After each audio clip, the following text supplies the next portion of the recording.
Namaste, respected teachers, students, families, and all dignitaries. Sadashiva Samarambham Shankaracharya Madhyamam Asmadacharya Paryantam Vande Guru Paramparam. Let my teaching fall like rain and my words descend like dew, like showers on new grass, like abundant rain on tender plants. Deuteronomy 32:2.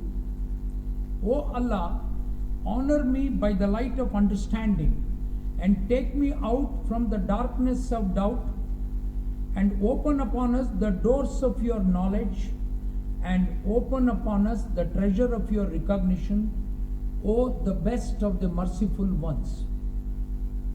First of all, congrats and prayers to all BMCRI graduates, students, teachers and families. God bless you all. I submit my humble gratitude for the opportunity to participate in this sacred event and pray for the best future of the class of 2015. It is my duty and punya. This temple of learning and healing, Bangalore Medical College, gave me the foundation to help me become a doctor, scientist, teacher, and hopefully a better human being. Thus, on this auspicious day, I worship again and again the lotus feet of all the revered BMT teachers on earth and in heaven. This same temple has nurtured my revered father, Dr. N.S. Satyanarayana, currently 98 years, an 8 anna to 2 rupees doctor, general practitioner of Bangalore and Karnataka. B. My dear sister, Dr. Mahalakshmi Hanasoge, currently serving the citizens of USA. And C. The other innumerable loved one healthcare warriors spread all over the world. Every day and every hour, our BMC teachers continue to live inside me and all of us. When I care for a patient with cerebellar disorder, our physiologist par excellence, Professor C.S. Narayan Shetty, wakes me up with his teachings of dentato-rubro-thalamocortical tract, servo-controller, and dysdiadochokinesis. When coordinating a seminar on asymptomatic hyperuricemia and discussing with students on the mechanism of action of allopurinol, Professor Gangadhar refreshes me on purine metabolism, the rate-limiting enzyme HGPRT, Lesch-Nyhan syndrome, and the penultimate enzyme xanthine oxidase. Whenever a patient complains to me of hemoptysis, our foremost pioneer pathologist, Professor Krishna Bhargava, speaks to me from up there. He reminds me, this is the end of the beginning or the beginning of the end. When a 38-year lady seeks our help for recent secondary amenorrhea and a big beard, Professor Lalita Kumar comes in front of me and makes me think of an arenablastoma or a hilous cell tumor.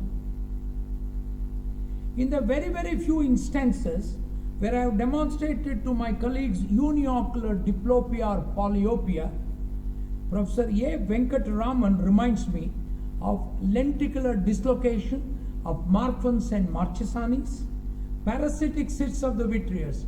I have seen one tinea solium scolex in the vitreous, keratoconus, double pupils, cerebral diplopia, besides the immature cataracts. Even today, when I pick up atrial fibrillation, Wenckebach's, or WPW on an ECG, I'll be sitting in Professor K.G. Das's final year MBBS medicine lecture hall. On a most stressful day, at the end of the day, in 1977 in the first floor medical ward corridor of Victoria Hospital. After concluding my final MBBS General Medicine practicals and viva, even though I fumbled on the final question on multiple myeloma, I am sad even today that I forgot serum protein electrophoresis. Having decided that I am fit enough to be handed over to the community, Professor K.G. Das gifted me with a profound parting blessing. Spontaneously, our Guru told me, "Dear young man, always aim high in medicine, service and life. Aim 90 to 100%. Then it is fine to achieve only 10%, but never aim 10%. You may end up with 1%. Even today, when I am teaching and learning with my Indian Institute of Science PhD students, measurement of insulin resistance and glucose hepatic production, etc., Professors Balasubramaniam and Gangadhar hold my hand, and the pathways of glycolysis and gluconeogenesis spring from the depths of my amygdala, hippocampus and the prefrontal cortex, albeit slower and slower with every passing year of my inevitable aging. Next, let us realize that our students themselves are our good teachers. My constant and permanent teachers are my students and colleagues at work. On a daily basis, they educate me, correct my innumerable blunders, both in medicine and behavior, and help me try to become a better person every day. Last but not the least, but most important, our greatest teachers for doctors are our patients. As Professor Michael McDermott has loftily written in the preface to his wonderful little textbook of wisdom called Endocrine Secrets, the professor says, "But our greatest teachers are our patients.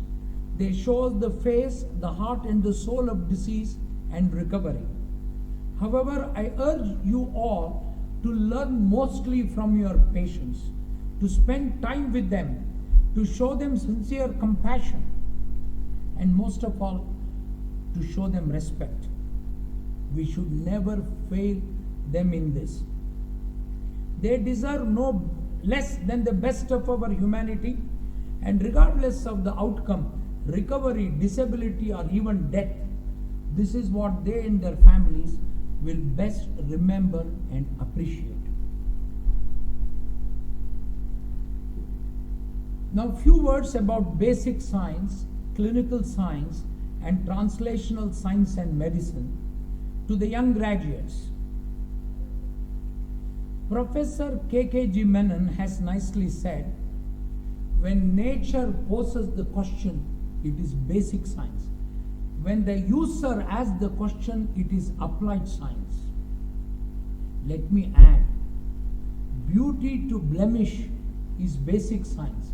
Blemish to beauty is clinical science. Now, what about translational science and medicine? Translational science is a rapidly growing discipline in biomedical research and aims to expedite the discovery of new diagnostic tools and treatments by using a multidisciplinary, highly collaborative, bench to bedside and bedside to bench approach. Over the last 4 decades of my scientific journey, my teachers and God gifted me wonderful opportunities to get perhaps a less than femtoscopic glimpse of the wonders of creation. Let me summarize my passionate relationship with islet beta cells and albumin molecule.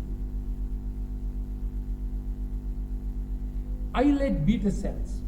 The first 2 decades of my adventures, admiring the birth, destruction, dysfunction, death, regeneration and possible immortality of the beta cells, the smartest cells ever created.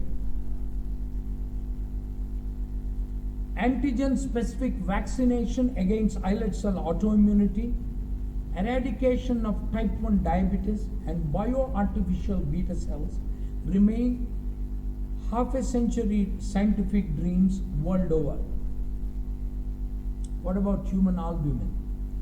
In the last decade, as a student of molecular biology and pathology of albumin at Indian Institute of Science, Bangalore, especially in the field of diabetes and Alzheimer's disease, I am reveling the noblest molecule which not only serves as an excellent molecular taxi, ferrying several hormones, metabolites, drugs and toxins, but also serves as a selfless universal soldier and sacrificial molecule, with albumin willing to lay down its life to protect all our health with its most powerful antioxidant and other health-giving properties.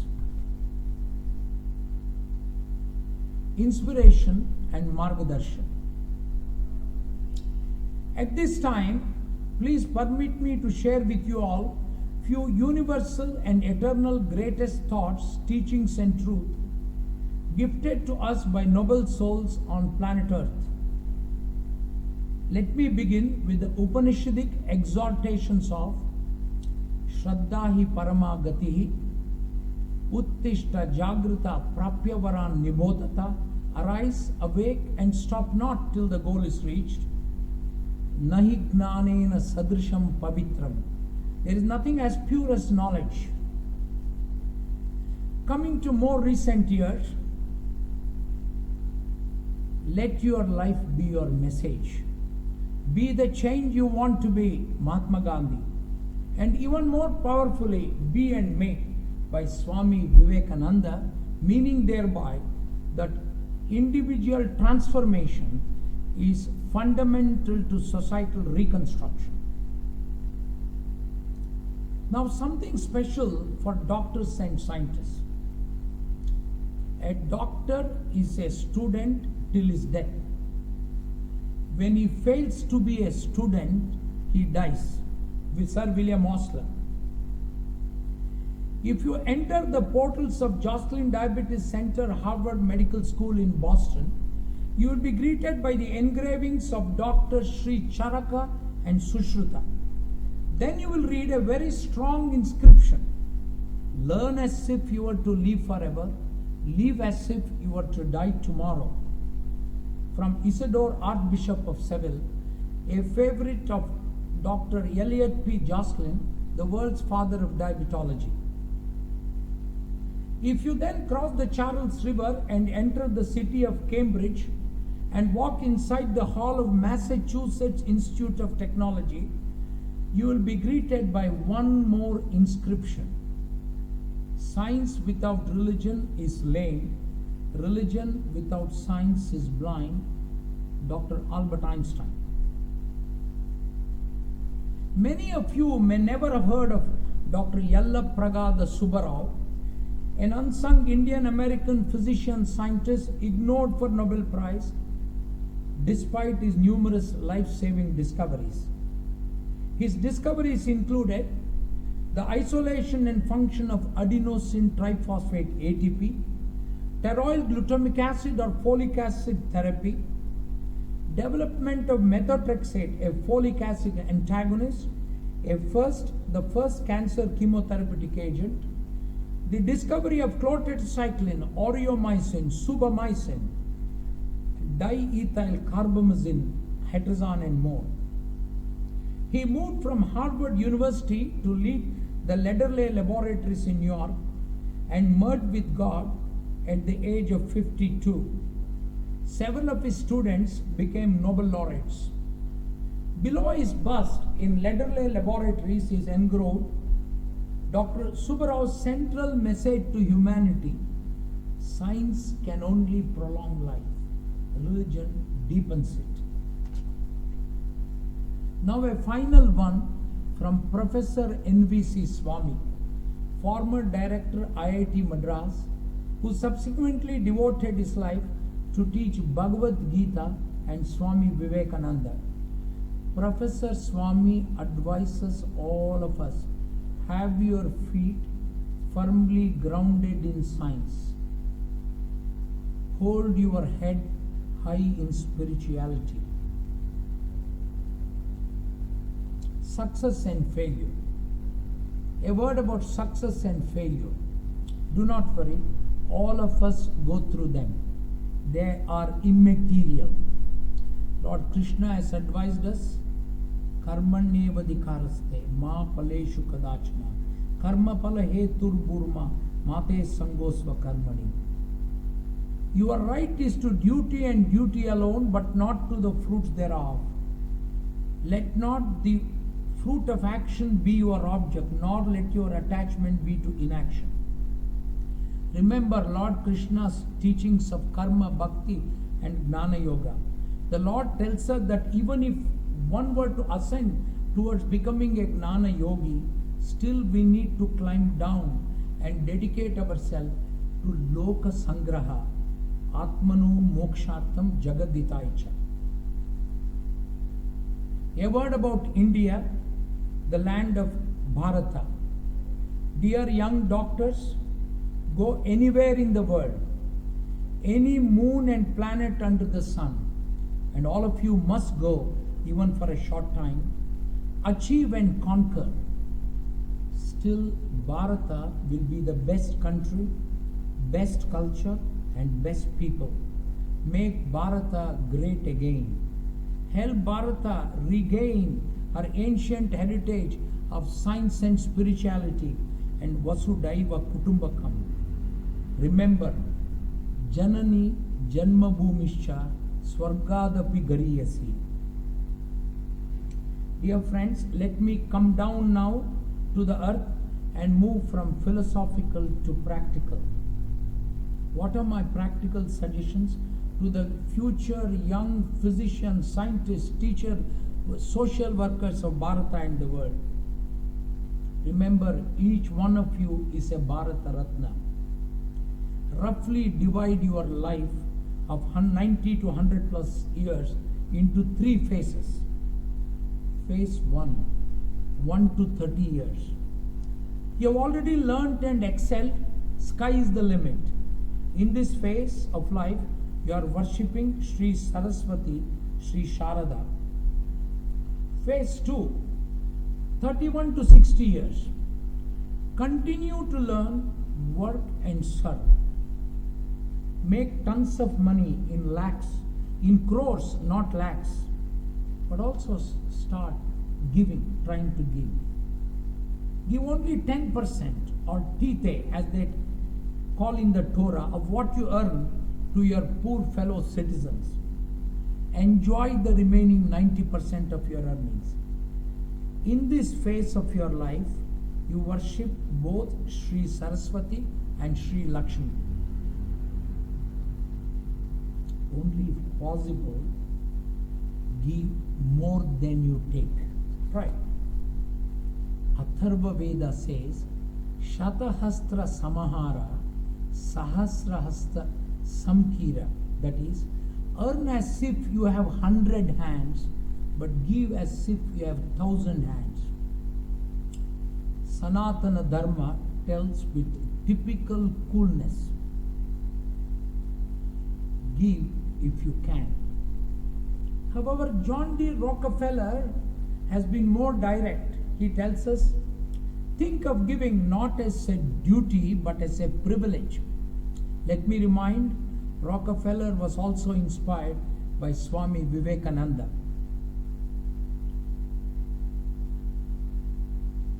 By the way, the neurobiological basis of empathy and altruism is being slowly understood.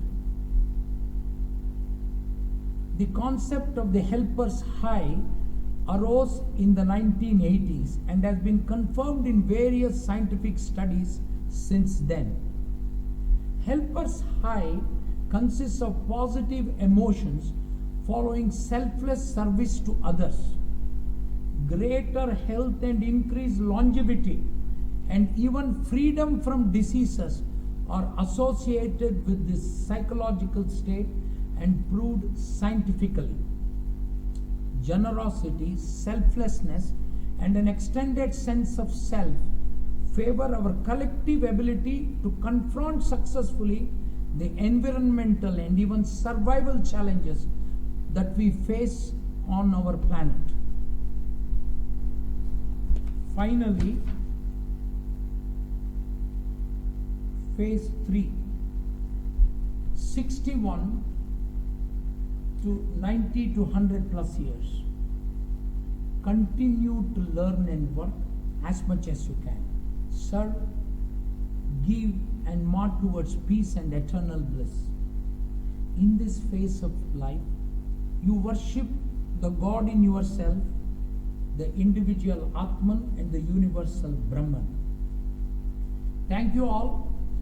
In the closing, my mother in heaven and my father at home, both personification of infinite and pure love, care and share, send their highest blessings to all the young graduates and students, and salutations to all the teachers, administrators and society leaders on this sacred day.